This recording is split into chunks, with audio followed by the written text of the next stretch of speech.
दोस्तों राम राम। जय बाबा नीम करोली महाराज जी की, जय हनुमान बजरंग बली जी की, जय जय श्री राम, जय श्री रामायण जी की। तो दोस्तों आज मैंने आह्वान किया है बाबा नीम करोली जी का और हनुमान जी का, श्री राम जी का। और मैं अब आपको श्री मद् वाल्मीकि रामायण महात्म्य का चौथा अध्याय, चैत्र मास में रामायण के पठन और श्रवण करने का महात्म्य, उसका फल, कलिक नामक व्याध और उत्तंग मुनि की कथा, तो इसे सुने और रामायण की महिमा का वर्णन है ये, इसका लाभ उठाए, धर्म लाभ उठाए। तो शुरू करता हूँ दोस्तों। जय बाबा नीम करोली महाराज जी की, जय हनुमान बजरंग। नारद जी कहते हैं, मैं ऋषियों, अब मैं रामायण के पाठ और श्रवण के लिए उपयोगी दूसरे मास का वर्णन करता हूँ। एकाग्रचित होकर सुनो। रामायण का महात्म्य समस्त पापों को हर लेने वाला है, पुण्य जनक तथा संपूर्ण दुखों का निवारण करने वाला है।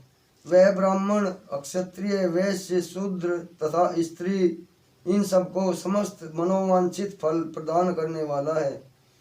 उससे सब प्रकार के व्रतों का फल भी प्राप्त होता है।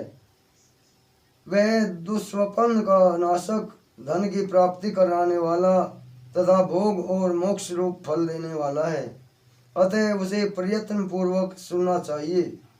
इसी विषय में विज्ञ पुरुष एक प्राचीन इतिहास का उदाहरण देते हैं। वह इतिहास अपने पाठकों और श्रोताओं के समस्त पापों का नाश करने वाला है। प्राचीन युग कलयुग में एक कालिक नामक व्याध रहता था।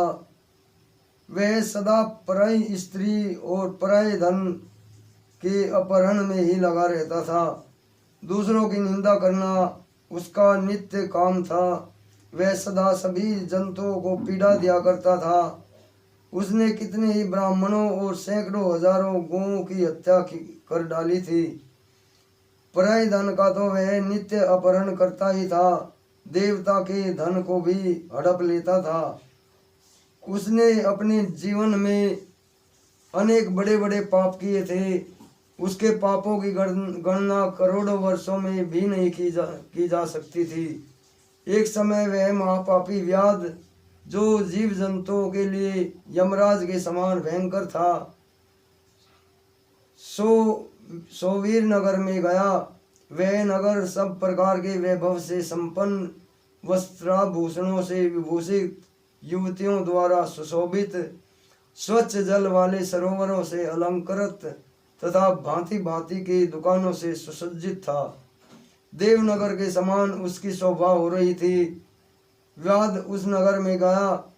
सोवीर नगर में उपवन में भगवान केशव का बड़ा सुंदर मंदिर था, जो सोने के अनेकानेक कलशों से ढका हुआ था। उसे देखकर व्याध को बड़ी प्रसन्नता हुई। उसने यह निश्चय कर लिया कि मैं यहाँ से बहुत सा सोना चुरा कर ले जाऊंगा। ऐसा निश्चय करके वह चोरी पर लट्टू रहने वाला व्याध श्री राम के मंदिर में गया। वहाँ उसने शांत, तत्वार्थ वेत्ता और भगवान की आराधना में तत्पर उत्तंग मुनि दर्शन किया, जो तपस्या की निधि थे। वे अकेले ही रहते थे। उनके हृदय में सबके प्रति दया भरी थी। वे सब ओर से निष्प्रय थे। उनके मन में केवल भगवान के ध्यान का ही लोभ बना रहता था। उन्हें वहां उपस्थित देख व्याध ने उनको चोरी में विघ्न डालने वाला समझा।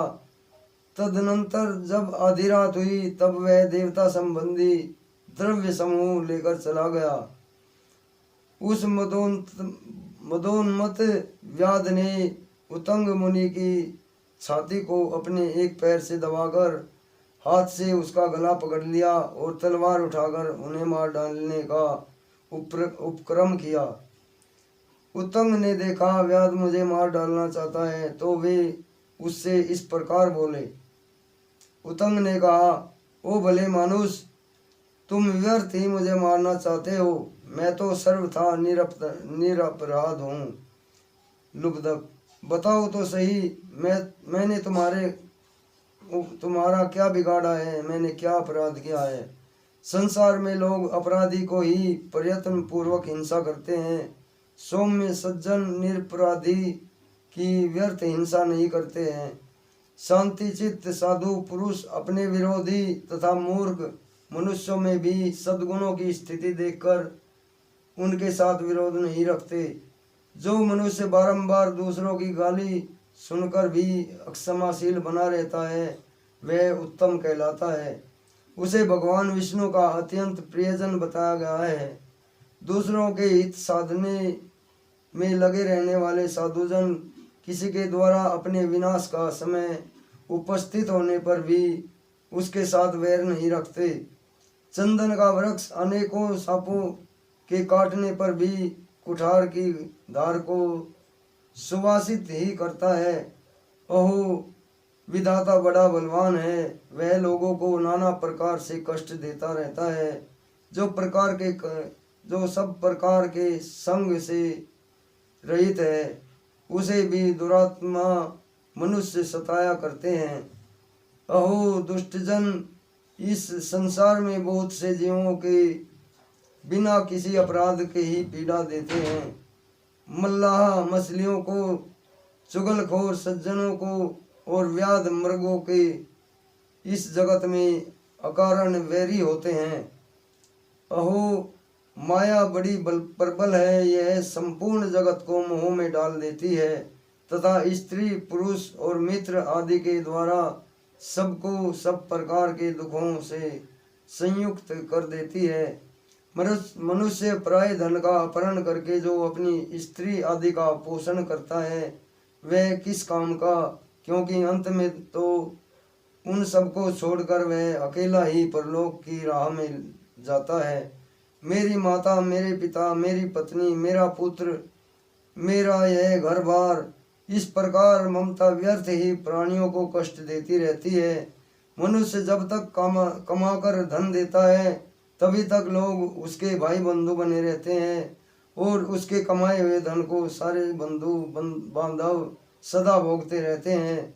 किंतु मूर्ख मनुष्य अपने किए हुए पाप के फल स्वरूप दुख को अकेला ही भोगता है। उतंग मुनि जब इस प्रकार कह रहे थे तब उसकी बातों पर विचार करके कलिक नामक व्याध भय से व्याकुल हो उठा और हाथ जोड़कर बारंबार कहने लगा, प्रभु मेरे अपराध को क्षमा कीजिए। उन महात्मा के संग के प्रभाव से तथा भगवान का सानिध्य मिल जाने से उस लुब्धक के सारे पाप नष्ट हो गए थे तथा उसके मन में निश्चय ही बड़ा पश्चाताप होने लगा। वह बोला, विप्रवर, मैं जीवन में बहुत से बड़े बड़े पाप किए हैं किंतु वे सब आपके दर्शन मात्र से नष्ट हो गए। प्रभु मेरी बुद्धि सदा पाप में ही डूबी रहती थी। मैं निरंतर बड़े बड़े पापों का आचरण करता था। मैं उनसे मेरा उद्धार किस प्रकार होगा? मैं किसकी शरण में जाऊं? पूर्व जन्म के किए हुए पापों के फलस्वरूप मुझे व्याध होना पड़ा है। यहाँ भी मैंने पापों का ही जाल बटोरा है। ये पाप करके मैं किस गति को प्राप्त होऊंगा? महात्मन कलिक की यह बात सुनकर उतंग इस प्रकार बोले। उतंग ने कहा, महामते व्याध, तुम धन्य हो, तुम्हारी बुद्धि बड़ी निर्मल और उज्जवल है, क्योंकि तुम संसार संबंधी दुखों के नाश का उपाय जानना चाहते हो। चैत्र मास के शुक्ल पक्ष में तुम्हें भक्ति भाव से आदर पूर्वक रामायण की नवाह कथा सुननी चाहिए। उसके श्रवण मात्र से ही मनुष्य समस्त पापों से छुटकारा पा जाता है। उस समय कलिक व्याध से सारे पाप नष्ट हो गए और वह रामायण की कथा सुनकर तत्काल मृत्यु को प्राप्त हो गया। व्याध को धरती पर पड़ा हुआ देख दयालु उतंग मुनि बड़े विस्मित हुए। फिर उन्होंने भगवान कमलापति का स्तवन किया। रामायण की कथा सुनकर निष्पाप हुआ व्याध दिव्य विमान पर आरूढ़ होकर उत्तंग मुनि से इस प्रकार बोला, विद्वान, आपके प्रसाद से मैं महापात के संकट से मुक्त हो गया हूँ, अतः मैं आपके चरणों में प्रणाम करता हूँ। मैंने जो किया है मेरे उस अपराध को आप क्षमा कीजिए। सूत जी कहते हैं, ऐसा कहकर कलिक ने मुनिश्रेष्ठ उत्तंग पर देव कुसुमों की वर्षा की और 3 बार उनकी परिक्रमा करके उन्हें बारंबार नमस्कार किया। तत्पश्चात अप्सराओं से भरे हुए संपूर्ण मनोवांछित फल भोगने से संपन्न विमान पर आरूढ़ होकर वह श्री हरि के परम धाम में जा पहुंचा। अतः विप्रवरों, आप सब लोग रामायण की कथा सुने। चैत्र मास के शुक्ल पक्ष में प्रयत्न पूर्वक रामायण की अमृतमयी कथा का नवाह पारायण अवश्य सुनना चाहिए। इसलिए रामायण सभी ऋतुओं में हितकारक है। इसके द्वारा भगवान की पूजा करने वाला पुरुष मन से जो चाहता है उसे निसंदेह प्राप्त कर लेता है।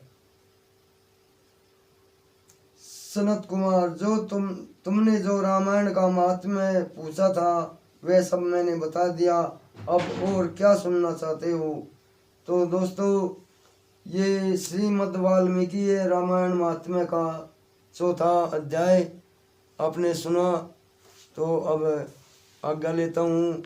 अपने भाई से जो आपके भाई से जो कोई गलती हुई हो तो उसे क्षमा कर देना। तो बाबा नीम करोली जी की शरण में और हनुमान जी पधारे हैं, इनका आह्वान किया था, इन्हें बार बार नमस्कार करता हूँ। जय हनुमान बजरंगबली की जय। जय जय श्री राम। जय बाबा नीम करोली महाराज जी की। मेरे सभी देवों को मेरा कोटि कोटि नमन स्वीकार हो। तो दोस्तों, अब आज्ञा चाहता हूँ अपने भाई को, अगर मुझसे कोई गलती हो जाए तो क्षमा कर देना और इसे सुने और आगे भी भेजें ताकि सभी को धर्म लाभ मिले। तो और अपने भाई को चैनल को सब्सक्राइब करें। आपको भी बाबा जी की अपार कृपा आपके ऊपर बरसेगी। तो नमस्कार। जय बाबा नीम करोली महाराज जी की जय। जय श्री राम।